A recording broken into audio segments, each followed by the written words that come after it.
Hello there! This is an astrological forecast for Virgo for June 2009. And this also applies if you have a Virgo ascendant.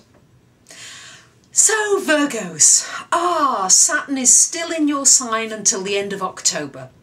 So you do still feel as though you're working jolly hard and sometimes as though you're wading through glue. Yes, I know.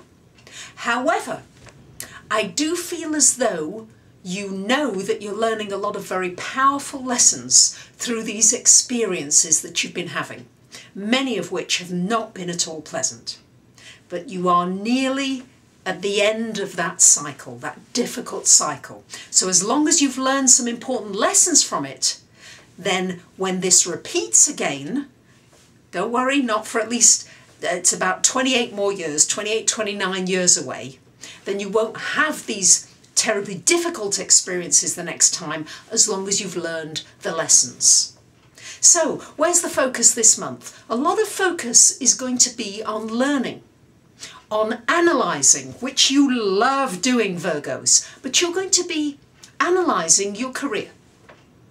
What progress have you been making? Do you feel you've made adequate progress? What can you do to accelerate the progress that you would like to achieve? You're going to be thinking a lot about this. Now we've got 3 planets in the 9th house for a lot of the month. Venus is in the 8th. I'll just cover that quickly first because it's there for the first 5 or 6 days. This means that something nice could come financially through a partner or through an investment, something coming to fruition there in those first few days. As well, it can mean some very intense sexual encounter with your partner.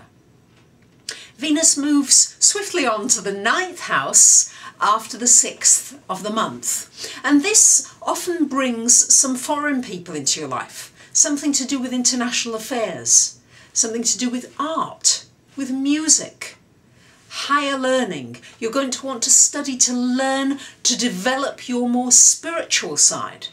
As well, on the mundane level, this could bring you into contact with the law.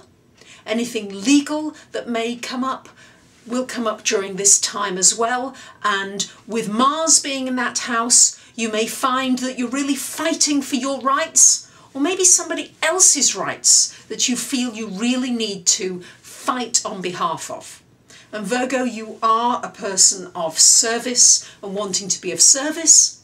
And you may find that you're really fighting for the underdog this month in one way or another.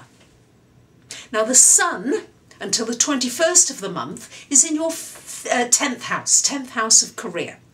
And Mercury joins it on the 14th of the month. So you're going to be, as I said earlier, putting a lot of thought into your career, but the Sun is in that house as well, so it's shining a light on your career. So Virgos, it's really a time to put a lot of energy into your life path, what you're wanting to achieve.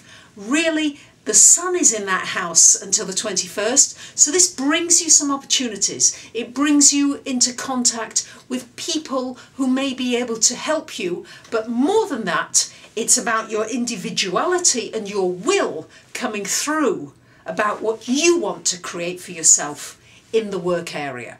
But it encompasses not only your career, but also it's a bigger area. It's more your life path as well, your destiny, if you like. After the 21st, Sun goes into your 11th house. And this will feel almost like a relief, I think, for you Virgos, because it'll take a little bit of that heaviness off, and also the feeling that you've got to prove yourself in the work area, and a time just to enjoy your friends, the people around you, maybe to study something that you enjoy, to do something that's fun, but really to celebrate and to take a little bit of that pressure off, because you really are tough on yourself, Virgo. You're particularly tough on yourself at this time. And so allow yourself for that last week and a bit of the month to really chill a little and to allow yourself some time out to have a bit of fun and pleasure with your friends. So there you have it, Virgo.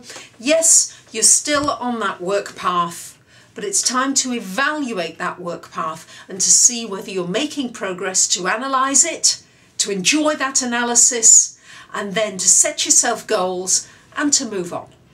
And then to move on and enjoy some time, a little balance, enjoy some social time out. So I wish you a great month, and I thank you for listening, and I'll see you again soon.